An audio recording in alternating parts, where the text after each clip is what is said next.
Assalamualaikum warahmatullahi wabarakatuh. Selamat sore dan salam sejahtera buat kita semua. Gimana kabarnya para peserta didik sekalian? Masih sehat ya? Baik anak-anak kami sekalian, untuk mengambil berkah kegiatan belajar kita hari ini, alangkah baiknya kita berdoa dulu. Doa coba dipimpin oleh Rofi. Silakan Rofi. Baik teman-teman, silahkan kita berdoa dulu sesuai dengan keyakinan masing-masing. Berdoa mulai. Berdoa selesai. Ya, Pak. Terima kasih Rofi. Dari jumlah partisipan yang ada di room Google Meet ini, saya lihat semuanya hadir ya. Oke, izinkan saya untuk melakukan share screen. Berhubung karena sudah sore, ada sedikit permainan untuk kita. Oke, di sini ada namanya senam otak atau brain gym hands. Tujuannya adalah untuk mengembalikan konsentrasi kita semua. Ayo sama-sama.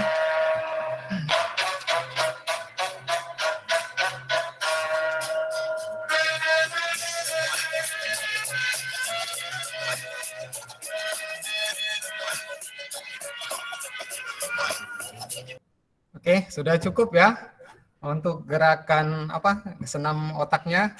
Mudah-mudahan kita bisa kembali untuk berkonsentrasi dalam mengikuti pelajaran hari ini. Baik, sebelum saya mulai, saya ada mau buat pertanyaan ini.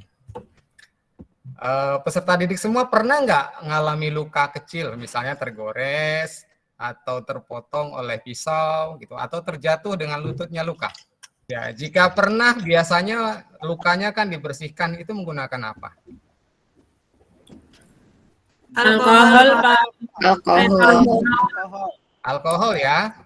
Oke, berarti di hampir setiap rumah kita sudah memiliki alkohol ya. Nah, biasanya alkohol yang kita gunakan di rumah itu alkohol yang kandungannya berapa persen? 70%, Pak. 70%, Pak. 70%. Oke, 70%. Pak. Nah, iya.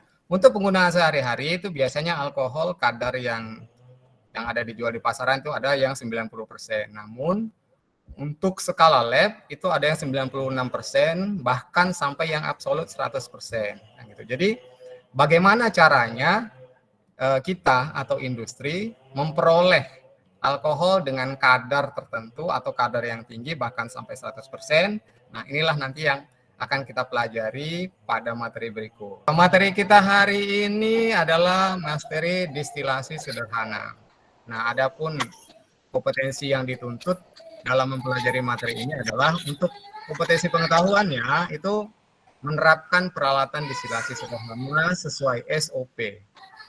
Sementara untuk keterampilannya itu mengoperasikan peralatan distilasi sederhana sesuai SOP. Nah, kemudian bagaimana cara untuk mencapai kompetensi tersebut? Diperlukan indikator pencapaian, yaitu mendeskripsikan konsep distilasi sederhana, mengidentifikasi jenis-jenis peralatan distilasi sederhana, menerapkan prinsip kerja destilasi sederhana untuk yang pengetahuan. Untuk yang keterampilan, itu mengoperasikan peralatan distilasi sederhana dan menerapkan parameter yang harus diatur dalam distilasi sederhana.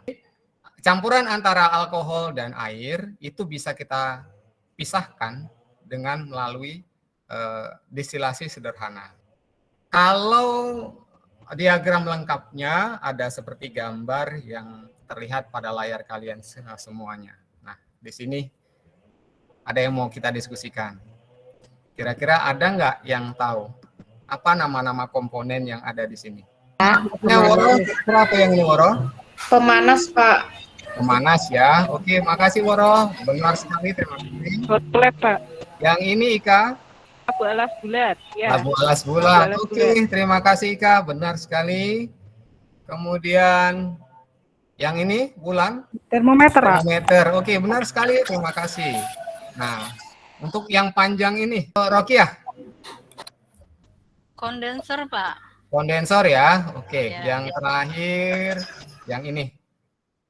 Itu coba Rila.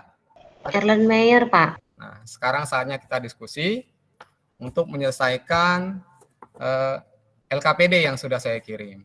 Baik, sudah kurang lebih 15 menit. Saya harapkan semuanya sudah mengerjakan LKPD yang sudah saya berikan.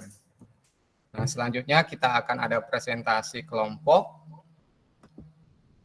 untuk yang presentasi pertama, grup siapa yang akan memulai? Coba kelompoknya Rinik dulu. Iya, silakan Rinik. Baik, Pak. Ini karena ada gambarnya, saya share screen ya, Pak ya. Oke, silakan. Baik, Pak, mewakili kelompok kami dari hasil diskusi berdasarkan modul yang Bapak berikan dan tadi penjelasan yang Bapak sampaikan, kelompok kami mengisi untuk LKPD-nya menentukan komponen-komponen dalam peralatan distilasi yang meliputi pemanas berfungsi untuk memanaskan larutan, kemudian nomor 2 itu labu distilasi untuk tempat larutan, kemudian nomor 3 itu termometer sebagai pengukur suhu, nomor 4 itu kondensor Liebig sebagai pendingin uap yang timbul, kemudian yang nomor 5 itu penampung distilat yang berfungsi sebagai tempat penampung distilat, kemudian yang terakhir ada statif Pak sebagai penyangga kondensor.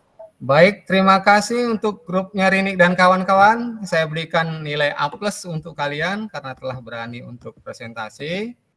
Berikut ada permasalahan. Coba diperhatikan. Ada yang bisa menjawab? Ya, Rokia. Silakan Rokia. Baik Pak, kalau dari gambar itu terlihat bahwa gambar kedua itu lebih tepat Pak. Alasannya? Rangkaian alatnya sudah pas. Kalau di gambar 1, rangkaian alatnya ada yang agak miss gitu Pak. Termometernya diletakkan di bagian, termometernya hanya mengukur panas uap, tidak mengukur panas larutan. Oke, baik sekali. Terima kasih Rokia.